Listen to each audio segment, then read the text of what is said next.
Professeur, j'aurais envie de vous dire, si on était vos étudiants et que vous aviez un portrait en quelques minutes à peine à nous faire de la guerre économique qui oppose États-Unis, Chine et Russie, parce qu'on oublie souvent la Russie qui est importante en Afrique aussi.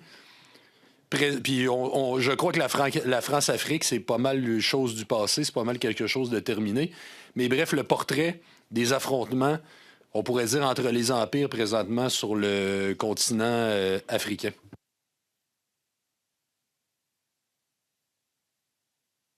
La question s'adresse à moi ou à M. Collins? À M. Collins.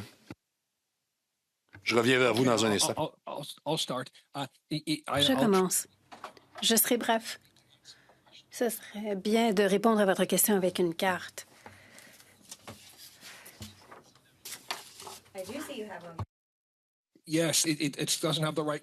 Oui, mais on n'a pas assez de couleurs. Si on prend une carte de l'Afrique et qu'on voit les liens entre tous les pays d'Afrique avec les États-Unis ou la Chine, on voit que l'Afrique est résolument chinoise. La présence américaine en Afrique est très petite.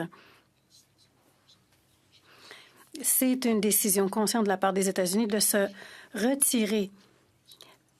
Et c'est la Chine qui a signé des ententes pour fournir des infrastructures. C'était une erreur stratégique de la part des États-Unis, à mon avis. Le commerce est très important en Afrique pour la Chine.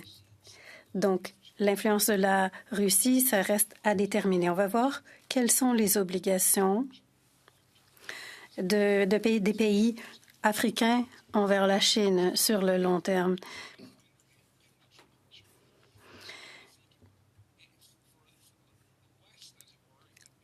Pour ce qui concerne l'Ouest,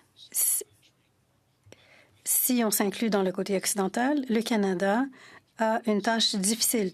Il faut essayer de se faire une place, jouer du coude avec la Chine, notamment pour ce qui concerne les investissements. Ce n'est pas impossible, mais je suis d'accord avec votre modèle. La guerre commerciale est très vivante, très vive, et la Chine domine résolument.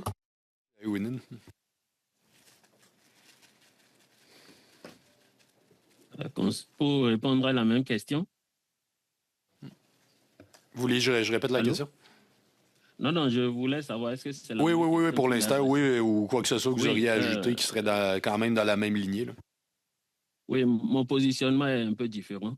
Je prône beaucoup plus le partenariat commercial avec la Chine ou la collaboration avec les entreprises chinoises sur le terrain africain. Parce que, comme l'a dit M. Collins, les entreprises chinoises sont beaucoup appuyées par le gouvernement chinois. Mais lorsque le terrain est occupé par quelqu'un qui a plus de ressources, plus de capacités, plus d'aisance que vous pour naviguer sur un terrain, l'une des alternatives, c'est de collaborer avec la personne si on a quelque chose à donner. Vous voyez un peu? Donc, voilà, c'est ce que moi, je préconiserais. Parce que les entreprises chinoises maîtrisent mieux le contexte africain.